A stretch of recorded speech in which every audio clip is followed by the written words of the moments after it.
जय हिंद दोस्तों आज मैं आप लोगों के लिए रीजनिंग का कुछ इंपॉर्टेंट प्रश्न लेकर के आया हूँ। और अगर आप किसी भी एग्जाम की तैयारी कर रहे हो तो आपके लिए इंपॉर्टेंट होगा। तो चलिए देर ना करते हुए हम शुरू करते हैं दोस्तों। लेकिन शुरू करने के पहले आपसे मेरा रिक्वेस्ट है, अगर आप चैनल पर नए हो तो प्लीज़ वीडियो को लाइक करें, चैनल सब्सक्राइब करें और वीडियो को अधिक से अधिक शेयर कर दें। तो देखिए पहला प्रश्न है दोस्तों, नीचे दी गई श्रृंखला में लूप संख्या ज्ञात करें। अब यहाँ है 3 के बाद 2 लिखा हुआ है, 2 के बाद 8 लिखा हुआ है, 8 के बाद 7, 7 के बाद 13, 13 के बाद 12। अब यहाँ क्वेश्चन मार्क की जगह पे क्या आएगा? ये सीरीज जब देखिए कि कैसे चल रहा है, ठीक है। 3 से 2 हो रहा है दोस्तों, यानी क्या हो रहा है? 3 के बाद अगर 2 है तो -1 हो गया, फिर 2 के बाद 8 हो गया है, तो यहाँ क्या हो गया? प्लस जो है सो 6 हो गया, फिर 8 के बाद जो है सो 7 हो गया, यानी -1 हो गया दोस्तों। उसके बाद 7 के बाद 13 हो गया, तो कितना बढ़ गया? तो +6 हो गया दोस्तों, 7 6 13, और 13 के बाद जो है सो 12 हो गया, -1 हो गया। यानी कहने का मतलब है दोस्तों, एक बार -1, एक बार +6, फिर -1 +6, फिर -1, अबर में क्या होगा? माइनस के बाद अबर में +6 होगा दोस्तों, +6 यानी 12 6 18 हो जाएगा। कितना हो जाएगा? 18। तो यही हमारा आंसर हो जाएगा दोस्तों। चलिए सिंपल सा प्रश्न था दोस्तों। अब चलिए आगे बढ़ते हैं और नेक्स्ट प्रश्न को देखते हैं। अब देखिए दूसरे नंबर प्रश्न है दोस्तों, बोल रहा है नीचे दी गई श्रृंखला में अगला पद क्या होगा? अब है यहाँ 5i 7j 11l और 17o, ठीक है। i 9 में आता है, j 10 में आता है, और ये l जो है 12 में, o 15 में आता है। यहाँ 5 है, 5i, ये जो है सो 7j है, उसके बाद जो है 11l, फिर जो है 17o है। अब हम देखते हैं ये सीरीज कैसे बढ़ रहा है। तो 5 से यहाँ पर दोस्तों ये 7 हो गया, यानी +2 हो गया, फिर 7 से यहाँ प्लस कितना हो गया? 4 हो गया, फिर यहाँ से 11 से ये प्लस कितना हो रहा है? 17 हो रहा है, तो 6 हो रहा है, यानी 2 4 6। तो अबर में क्या आना चाहिए? ये +8 आना चाहिए। क्या आना चाहिए? +8। अब +8 करेंगे तो 17 और 8 क्या होगा? 8 7 15, यानी 25। ये कितना हो जाएगा? 25 हो जाएगा। ये तो 25 आ गया। अब देखते हैं आई कितने नंबर पे आता है? तो ये हमारा आई जो है दोस्तों 9 नंबर पे आता है। कितना नंबर पे? 9 नंबर पे। और ये जो 10 जे है सो 10 नंबर पर, यानी ये जो है +1 हो रहा है दोस्तों। उसके बाद अगर हम यहाँ से यहाँ आते हैं तो जे जो है सो 10 नंबर पे आता है, और एल कितना पर आता है? 12 पर, ये +2 हो गया, ठीक है। अब यहाँ से जो है ये बढ़ करके ओ कितने में आता है? 15 में, तो ये 12 है, अबर में कितना हो गया? +3 हो गया दोस्तों। तो अबर में क्या होगा? +3 के बाद प्लस यहाँ 4 हो जाएगा, यानी जो है सो ओ जो है क्या है? 15 में है, तो 4 प्लस करेंगे तो एस 19 में आता है, 15 4 19, यानी यहाँ एस हो जाएगा दोस्तों। तो सही आंसर हमारा क्या हो गया? तो 25s हो गया दोस्तों। तो ये कहाँ है? देखिए सी नंबर में दोस्तों, यही आपका आंसर था। चलिए आगे बढ़ते हैं और नेक्स्ट प्रश्न को देखते हैं। अब देखिए तीसरे नंबर प्रश्न को दोस्तों, बोल रहा है दिए गए चित्र में विषम को चुनकर अलग करें। अब जो है यहाँ टी है, बटा में 20 है, x है, बटा में 27 है, o है, बटा में 15 है, l है, ये बटा में 12 है। आपको मैं बार बार बोलता हूं कि आप लोग जो है सो मान जरूर याद कर ले दोस्तों। तो t कितना में आता है? बार बार बताते हैं, t20 से याद करिए, t20 यानी ये 20 में आता है, ठीक है। x कितना में आता है? तो x हमारा 24 में आता है। अब जो o कितना में आता है? तो ये 15 में आता है, और l कितना में आता है? तो 12 में आता है दोस्तों। अब देखिए हमारा l तो ठीक है, 12 में है, ये भी ठीक है, o 15 ये भी ठीक है, ये x जो है सो x का देखिए यहाँ पर 24 है, और यहाँ 23 दिया है, यानी विषम कौन हो? ये हो गया t20, ये भी 20 सही है। तो गलत हमारा क्या हो गया दोस्तों? तो ये हमारा गलत हो गया, यानी विषम हो गया। ये बी नंबर है दोस्तों। तो बी कहाँ है? तो ए में है। तो सही आंसर क्या हो गया दोस्तों? तो ए नंबर है। क्योंकि देखिए इसी तरह का आपका देता है ऑप्शन, जब भी एग्जाम में बैठिएगा तो एक जगह ये नहीं देगा, एक जगह बी सी डी कुछ भी डाल देगा। यहाँ तो बी है, लेकिन यहाँ आपका ये ए नंबर में है दोस्तों। तो सही आंसर क्या हो गया? तो ए नंबर। चलिए आगे बढ़ते हैं और नेक्स्ट प्रश्न को देखते हैं। अब देखिए चौथे नंबर प्रश्न दोस्तों। चौथा नंबर प्रश्न है, एक बार वीडियो को पॉज कीजिए और थोड़ा सा दिमाग लगाइए, एकदम छोटा सा प्रश्न दोस्तों, ठीक है। एक बार वीडियो को पॉज करके देखिए कि आपसे बनता है कि नहीं और क्या इसका सही आंसर होगा। तो चलिए आप लोग देख लिए होंगे, मैं बताता हूं। बोल रहा कौन सी संख्या नीचे दिए गए संबंध को सही तरीके से पूर्ण करेगी। ऐसी है 2 को 3 लिखा जाता है। देखिए यहां 2 है दोस्तों, यहां जो है दोस्तों 2 को 3 लिखा जाता है, 23 को क्या लिखा जाएगा यही पूछ रहा है। अगर हम इसमें एक प्लस करते हैं तो हमारा जो है सो 3 तो हो जा रहा है, लेकिन अगर हम इसमें एक प्लस करते हैं तो ये 24 हो जाता है, और 24 ऑप्शन में नहीं है दोस्तों, तो ये हमारा इस तरह से नहीं बनेगा। तो हम क्या करेंगे, थोड़ा सा और सोचना पड़ेगा आपको, ठीक है। तो सोचिए तो क्या होगा। देखिए 2 एक अभाज्य संख्या है और 2 के बाद अभाज्य संख्या क्या आता है, तो 3 आता है, ये 3 आ गया। उसी तरह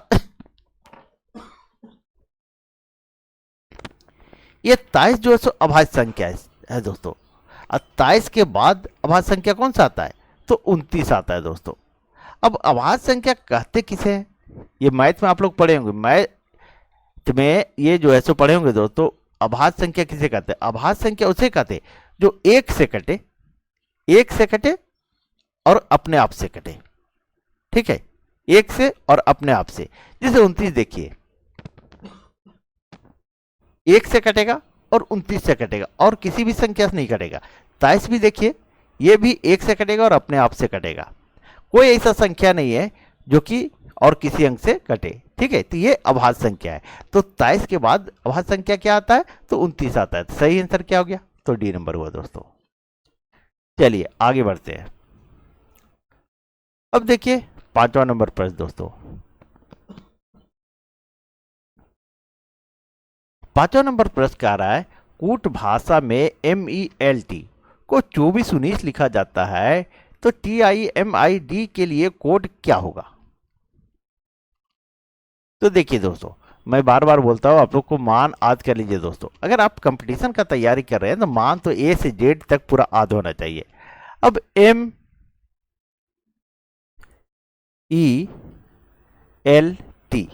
को लिखा जाता है 2419। तो ये कैसे आया, देखिए ये M का मान होता है 13, E का होता है 5, L का होता है कितना 12, और T का कितना होता है, तो 20 होता है दोस्तों। अब हम क्या करें इसको, तो देखिए दोस्तों, अगर हम 1 मिनट, ये तो इस तरह भी नहीं आ रहा है। अगर 3 लेते हैं, 5 लेते हैं, 2, ये भी नहीं। अगर इकाई अंक लेते हैं तो ऐसा करते 1 घटा देते हैं दोस्तों। अगर इसमें हम 1 घटा दें, माइनस कर दें, तो हमारा ये 12 आ जाएगा। फिर इसमें भी 1 माइनस कर देते हैं हम, तो हमारा ये 4 आ जाएगा। फिर इसमें भी 1 माइनस करते हैं तो ये 11 आ गया, और इसमें 1 माइनस करते हैं तो हमारा 19 आ गया। अब देखिए हम इकाई अंक लेते हैं, यहां से हम 1 मिनट कलर चेंज करता हूं ताकि आपको अच्छी तरह समझ में आए। यहां से हम 2 को उठा लेते हैं, यहां तो एक ही अंक है, ये 4 हो गया। फिर ये इकाई अंक यहाँ 1 है, फिर यहाँ 9 को ले लेते हैं, तो हमारा क्या हो जाएगा, 2 4 1 9, यानी 2419। देखिए यहां पर 2419 है दोस्तों। उसी तरह हम इसको करेंगे, ठीक है। तो TIMID,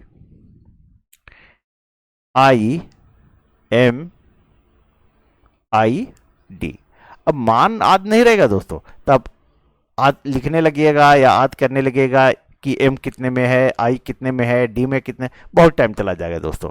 तो T हमारा 20 में आता है, कितने में, तो ये T हमारा जो 20 में आता है, I 9 में आता है, M जो है सो 13 में आता है, I हमारा 9 में आता है, D हमारा 4 में आता है। अब जब हम यहाँ माइनस किए थे तो यहाँ भी माइनस करेंगे।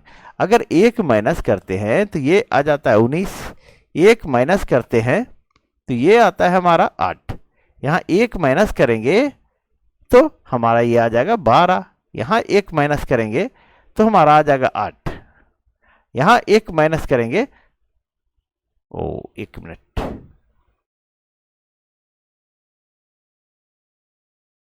यहाँ माइनस किए किए दोस्तों, तो यहाँ आ गया 8 और यहाँ माइनस करते हैं 1, तो हमारा आ जाता है 3।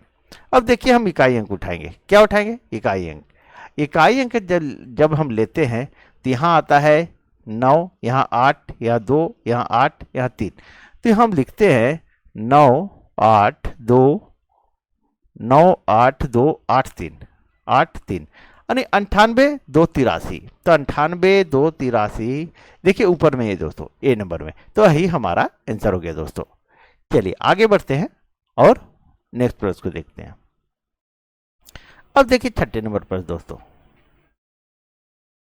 छठा नंबर प्रश्न कह रहा है आपका, दिए गए चित्र में प्रश्न संख्या के स्थान पर क्या आएगा?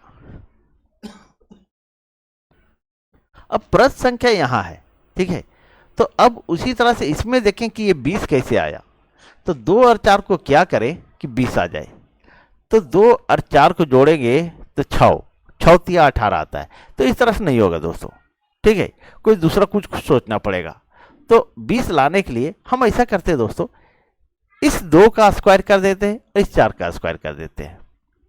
तो 2 का स्क्वायर प्लस 4 का स्क्वायर, अगर हम इसको करते हैं तो 2 दूनी 4 और 4 चौके 16, ये हमारा 20 आ गया दोस्तों। ये तो हमारा 20 आ गया। अब इसमें भी वही तरीका देखते हैं। तो 3 का स्क्वायर करते हैं, इसमें भी स्क्वायर करते हैं, इसमें भी स्क्वायर करते हैं।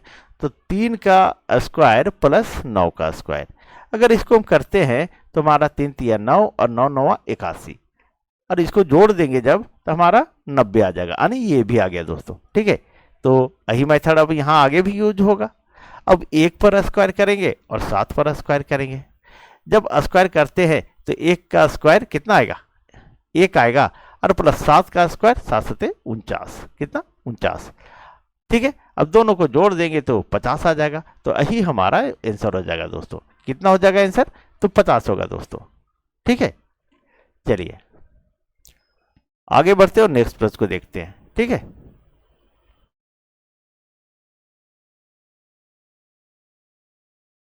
अब देखिए 7वां नंबर प्रश्न दोस्तों। 7वां नंबर में बोल रहा है, दिए गए चित्र में प्रश्न संख्या के स्थान पर क्या आएगा? प्रश्न चिन्ह के स्थान पर, ठीक है, संख्या या टाइपिंग हो गया, चिन्ह के स्थान पे क्या आएगा? तो प्रश्न चिन्ह हमारा यहां पर है दोस्तों। अब यहाँ 36 है, यहाँ 91, हम क्या करें कि यहाँ 36 आ जाए। तो अगर इसको करते हैं 3, इसको करते हैं 2 प्लस ये भी प्लस ये भी प्लस, तो 3 1 4 4 और 2 6, यानी कि 6 का स्क्वायर कर देते हैं तो 36 आ जा रहा है। अब हम वही यहाँ भी करके देखते हैं तो 4 और 3 7 हो गया, ठीक है, और 7 का स्क्वायर करते हैं तो 49 आता है, जो कि यहाँ पर है 91। तो इस ये मेथड हमारा काम नहीं आएगा। तो हम क्या करेंगे, एक मिनट देखते हैं क्या करना पड़ेगा। तो ऐसा करते हैं दोस्तों, ये हमारा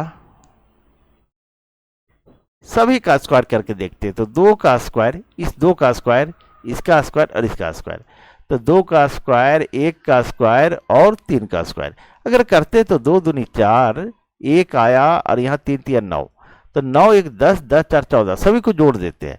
अगर जोड़ते हैं तो 9 1 10, ये भी नहीं आ रहा है, ठीक है, तो ये स्क्वायर से नहीं आएगा दोस्तों। तो हम क्या करते हैं, क्यू करके देखते हैं। इसीलिए बोलते हैं दोस्तों कि आप लोग पूरा वीडियो वॉच कीजिए, ठीक है, बहुत कुछ सीखने के लिए मिलेगा। यहाँ क्यू कर देते हैं, यहाँ भी क्यू कर देते हैं, यहाँ भी क्यू कर देते हैं। तो ये 8 आ जाएगा, यहाँ 1 आ जाएगा और ये 27 आ जाएगा, और सभी को जोड़ देंगे तो कितना आएगा? तो 27 से 28, 28 और 8 36 आ जाएगा दोस्तों। तो ये हमारा 36 आ गया। अब हम इसमें देखते हैं कि 0 का अगर हम क्यू करते हैं तो ये तो 0 ही आएगा। 4 का क्यू करते हैं, फिर है 3 का क्यू करते हैं, तो ये 0 आ गया। 4 का क्यू 64 और 3 का क्यू 27। अब इसको जोड़ के देखते हैं तो 7 4 11, 6 2 8 1 9, 91, ये आ गया दोस्तों। जब क्यू करने पर हमारा आंसर आ रहा है तो इसमें भी हम क्यू करेंगे। तो 4 का क्यू 2 का क्यूब 1 का क्यूब, ये कर दिए दोस्तों। ठीक है, अब 4 का क्यूब 64 होता है और 2 का क्यूब कितना होता है, 8 होता है, और 1 का क्यूब 1 ही होगा। तो अब इसको जोड़ते हैं तो कितना आ जाएगा, 8 4 12 1 13, एक हाथ में 6 1 7, यानी 73 आया दोस्तों। कितना आया, 73, यही हमारा आंसर हो जाएगा। और 73 कहाँ है, तो डी नंबर में दोस्तों। दोस्तों आप लोग स्क्वायर, कम से कम स्क्वायर जो है सो 40 तक याद कर लीजिए, कम से कम, नहीं तो 50 तक याद होनी चाहिए दोस्तों। और क्यू जो है सो 30 तक जरूर याद कर ले, ताकि आपका मैथ बनाइए, रीजनिंग बनाइए तो जल्दी बने। चलिए आगे बढ़ते हैं और नेक्स्ट प्रश्न को देखते हैं। अब देखिए 8वें नंबर प्रश्न दोस्तों। 8वां नंबर में सेम है कि दिए गए चित्र में प्रश्न संख्या का स्थान पर क्या आएगा। प्रश्न संख्या, यहां प्रश्न चिन्ह होना चाहिए, यानी प्रश्न चिन्ह, चिन्ह के स्थान पर क्या आएगा। ठीक है, अब यहां प्रश्न चिन्ह यहां पर है दोस्तों। अब देखिए बीच वाले अंक, देखिए ये 14 कैसे आएगा, 9 4 13 आता है, 25 और 16, इसको जोड़ दे 25 और 16, 25 और 16 अगर इसको जोड़ते 6 5 11 2 1 3 1 4 41। ठीक है, और 9 4 13, अगर 13 इसमें घटा भी देंगे तो हमारा 14 नहीं आएगा दोस्तों। तो हम क्या करें, तो कुछ तो सोचना पड़ेगा आपको विशेष। ठीक है, तो ऐसा करते हैं, इसको हम, एक चीज आपके दिमाग में तुरंत क्लिक करना चाहिए दोस्तों, ये 4 है, 16 है, 25 है, 9 है, ये किसी ना किसी वर्ड का स्क्वायर है। अगर 4 का हम वर्गमूल ले लेते, चलिए 4 का वर्गमूल लेते हैं, फिर जो है 16 का वर्गमूल लेते हैं, फिर 25 का वर्गमूल लेते हैं, और ये 9 का वर्गमूल लेते हैं, और सब जब लेंगे तो ये 2 आ जाएगा, ये 4 आएगा, ये 5 आएगा, और ये 3 आएगा, और सबको जोड़ देते हैं। 4 2 6, 6 5 11, 11 3 14, तो 14 आ गया दोस्तों। ये सभी का वर्गमूल लेने से, देखिए क्योंकि देखिए ये भी स्क्वायर है किसी का, ये भी किसी का स्क्वायर है, ये 25 भी किसी का स्क्वायर है, और 9 भी किसी का स्क्वायर है। तो अब हम वही मेथड यहाँ यूज करेंगे। अगर 9 का स्क्वायर रूट अंडर रूट लेते हैं, ठीक है, वर्गमूल निकालते हैं, ये 49 का वर्गमूल निकालते हैं, 1 का निकालते हैं, और 36 का। अब देखिए इसका 9 का वर्गमूल निकालेंगे 3 आ जाएगा, 49 का 7 आएगा, 1 का तो 1 ही आएगा, और 36 का 6 आ जाएगा। अब इसको जोड़ दीजिए तो कितना आएगा, 6 1 7 7 7 14, 14 3 17 आ जाएगा दोस्तों। ठीक है, तो यही हमारा आंसर हो गया। और 17 का है तो सी नंबर में दोस्तों। चलिए आगे बढ़ते हैं और नेक्स्ट प्रश्न को देखते हैं। अब देखिए 9वें नंबर प्रश्न दोस्तों। 9वां नंबर प्रश्न है, ये प्रश्न चिन्ह के स्थान पर क्या आएगा, यहां भी है, तो हम क्या करें, अगर 5 और 3 का अगर जोड़ दे, चलिए जोड़ देते हैं, 3 + 5 और भागा 2 देते थे, तो 8/2 यानी 4 आ गया। फिर आगे हम वही देखते हैं मेथड यूज करके, 6 + 8 बट्टा में, ओह सॉरी, अगर बट्टा में करते हैं 8 से 14, 14 तो ये 7 दूनी 14, ये तो 2 जा रहा है दोस्तों, और यहाँ पर 7 है, सॉरी 1 मिनट, 2 से करेंगे दोस्तों, 2 से डिवाइड करेंगे, 1 मिनट, 2 से डिवाइड करना है। अगर 2 से डिवाइड करते तो 2 7 14, ये 7 ये भी आ गया दोस्तों। ठीक है, अभी मेथड हम यहाँ यूज करेंगे, थे 8 + 4 भागा 2, इसको करते तो 8 4 12, और 12 में 2 से डिवाइड करेंगे तो 6 आएगा। तो सही आंसर क्या हो गया दोस्तों, 6। देखिए 6 है कि नहीं, 6 बी नंबर में दोस्तों। चलिए सिंपल सा प्रश्न था। अब देखते हैं 10वें नंबर प्रश्न दोस्तों। 10वां नंबर प्रश्न है, इनमें से विषम का चयन करें। टमाटर है, बैंगन है, मूली है, कद्दू है, तो सब तो सब्जी है, सारा का सारा जो है सो सब्जी है। तो अब थोड़ा सा अलग आपको सोचना पड़ेगा, अलग सोचिएगा तो खुद आप आंसर कर लीजिएगा। क्या है, देखिए टमाटर जमीन के ऊपर फलता है, बैंगन ऊपर फलता है, कद्दू ऊपर फलता है, लेकिन मूली जमीन के अंदर फलता है दोस्तों। ठीक है, तो सही आंसर क्या हो जाएगा, तो सी नंबर हो जाएगा, मूली। दोस्तों अगर आप लोग को वीडियो अच्छी लगी हो तो प्लीज़ वीडियो को लाइक करें, चैनल सब्सक्राइब करें और वीडियो को अधिक से अधिक शेयर कर दीजिए। तो चलिए कल मिलते हैं। Thank you.